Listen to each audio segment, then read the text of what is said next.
आज हमारे पास जो स्रोत सामग्री है वो उन छात्रों के बीच बहुत लोकप्रिय है जो यूपीएससी, यूपीपीसीएस और एसएससी जैसी प्रतियोगी परीक्षाओं की तैयारी करते हैं। अच्छा, वो इतिहास वाले नोट्स। हाँ, वही। ये प्राचीन भारतीय वास्तुकला, प्रमुख मंदिरों, उनके संस्थापकों और राजवंशों के बहुत ही विस्तृत नोट्स हैं। हमारी यात्रा शुरू होती है 3री शताब्दी ईसा पूर्व में। 3री शताब्दी ईसा पूर्व। मध्य प्रदेश का सांची का स्तूप।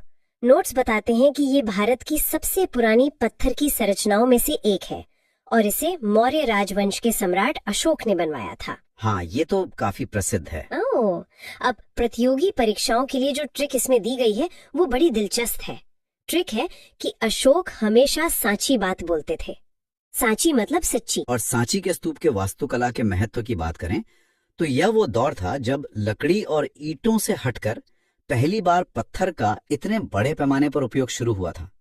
ये तो सच में एक बहुत बड़ा बदलाव रहा होगा, क्योंकि लकड़ी नष्ट हो जाती है लेकिन पत्थर तो समय की मार सह सकता है ना। बिल्कुल। शायद इसीलिए ये आज भी एक यूनेस्को विश्व धरोहर स्थल के रूप में ऐसे का ऐसा खड़ा है। एकदम ठीक कहा आपने। ये स्थायित्व की ओर पहला कदम था। ये असल में एक संदेश था कि मौर्य साम्राज्य कुछ ऐसा बनाना चाहता था जो सदियों तक टिका रहे। और समय के साथ ये स्थायित्व और भी भव्य होता गया। अब हम सीधे आते हैं 7वीं शताब्दी में। 7वीं शताब्दी मतलब चालुक्य काल। हाँ, कर्नाटक में तुंगभद्रा नदी के तट पर स्थित विरूपाक्ष मंदिर हम्पी। हाँ, हम्पी तो बहुत अद्भुत जगह है। बिल्कुल है।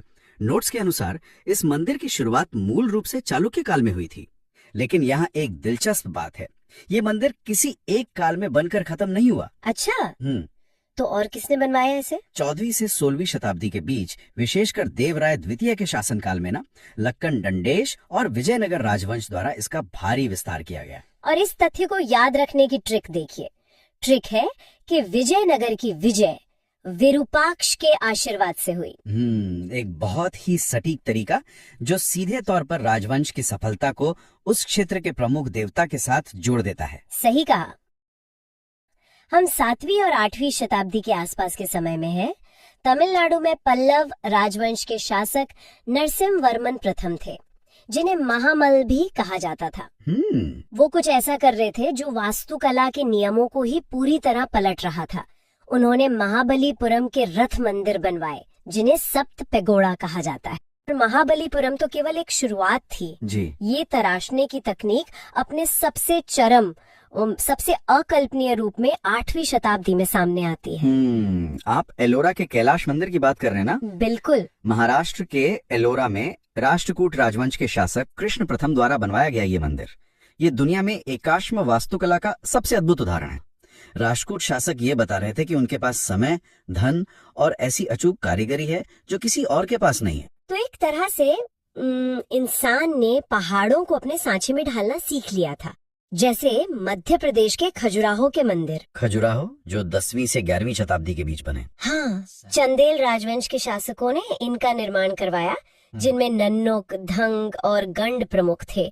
ये मंदिर अपनी कामुक मूर्तियों के लिए बहुत प्रसिद्ध हैं। और इन्हें नागर शैली में बनाया गया था। बिल्कुल। और इसे याद रखने की ट्रिक है कि चांद की रोशनी में खजूर खाया। चांद मतलब चंदेल और खजूर मतलब खजुराहो। नागर शैली उत्तर भारत की प्रमुख वास्तुकला शैली थी। तो एक तरफ मध्य प्रदेश में नागर शैली अपने चरम पर थी और ठीक उसी समय सुदूर दक्षिण में तमिलनाडु में कुछ और ही आकार ले रहा था। आप 11वीं शताब्दी की बात कर रही हैं? हाँ, विशेषकर वर्ष 1010 ईस्वी चोल राजवंश के शासक राजराज प्रथम ने तंजावुर में बृहदेश्वर मंदिर का निर्माण पूरा करवाया, जो कि भगवान शिव को समर्पित है। बिल्कुल।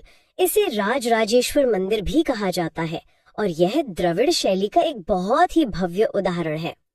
इसकी ट्रिक क्या है? राजराज ने बड़ा मंदिर बनवाया। बड़ा मतलब बृहदेश्वर। बृहदेश्वर मंदिर केवल एक इमारत नहीं है। ये चोल साम्राज्य की असीम आर्थिक शक्ति का प्रतीक है। चोल शासक उस समय समुद्र पार तक अपना साम्राज्य फैला रहे थे।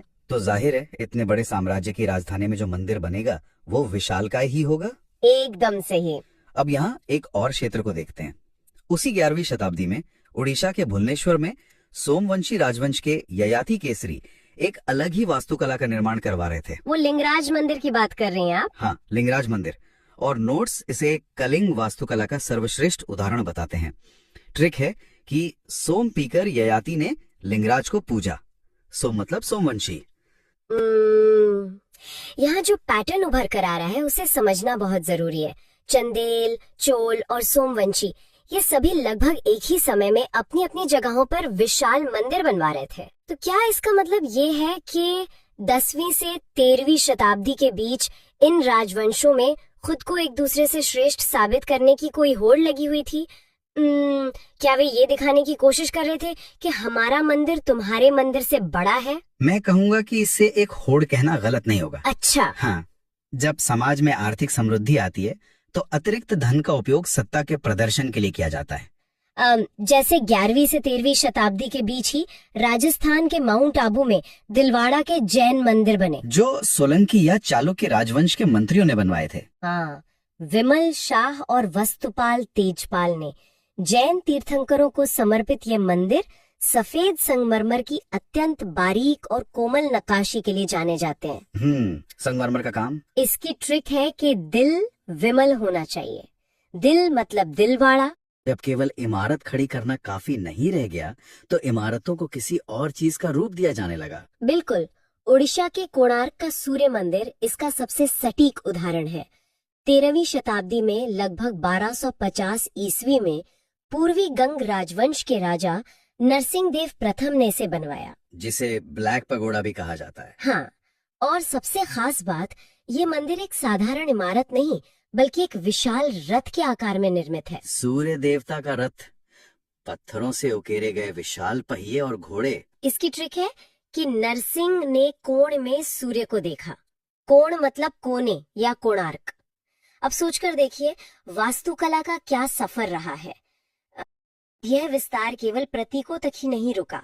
हमारी इस कालानुक्रमिक यात्रा का अंतिम पड़ाव हमें ये दिखाता है कि मंदिर कैसे पूरे शहर का रूप ले सकते हैं। आप मदुराई की बात कर रही हैं? हाँ, तमिलनाडु के मदुरई स्थित मीनाक्षी अम्मन मंदिर की। हालांकि इसका मूल बहुत प्राचीन है, लेकिन जो वर्तमान विशाल ढांचा हम देखते हैं वो 14वीं से 17वीं शताब्दी के बीच का है, जिसे पांड्य राजवंश और नायक शासकों ने बनवाया। सही कहा। शुरुआत पांड्य राजवंश के कुलशेखर पांडे ने की और बाद में नायक शासकों ने इसका भारी विस्तार किया। वैगई नदी के दक्षिणी तट पर स्थित इस मंदिर के विशाल गोपुरम यानी प्रवेश द्वार आसमान छूते हैं। मीनाक्षी मंदिर के संदर्भ में गोपुरम का विकास समझना बहुत जरूरी है। वो कैसे? देखिए, शुरुआत में मंदिर का गर्भगृह मुख्य होता था, लेकिन बाद की शताब्दियों में जैसे जैसे मंदिर शहर की अर्थव्यवस्था और प्रशासन का केंद्र बनने लगे, उनके प्रवेश द्वार यानी गोपुरम गर्भगृह से भी ज्यादा विशाल और ऊंचे बनाए जाने लगे। ट्रिक है, मदुरई की मीना बहुत पांडे है। मीना मतलब मीनाक्षी और पांडे मतलब पांडे। ये थोड़ी मजाकिया ट्रिक है, लेकिन याद रखने के लिए बहुत कारगर है। और ये विशाल गोपुरम दरअसल इस बात का प्रतीक थे कि मंदिर अब केवल पूजा का स्थान नहीं रहा, बल्कि वो एक बहुत बड़ी संस्था बन गया था। एक ऐसा केंद्र जिसके चारों ओर पूरा मदुरै शहर बसा हुआ था। तो अगर हम इस पूरी चर्चा को समेटें तो हमने आज सचमुच एक अविश्वसनीय यात्रा की है। बिल्कुल की है। 3री शताब्दी ईसा पूर्व में सांची के एक साधारण लेकिन मजबूत पत्थर के स्तूप से बात शुरू हुई।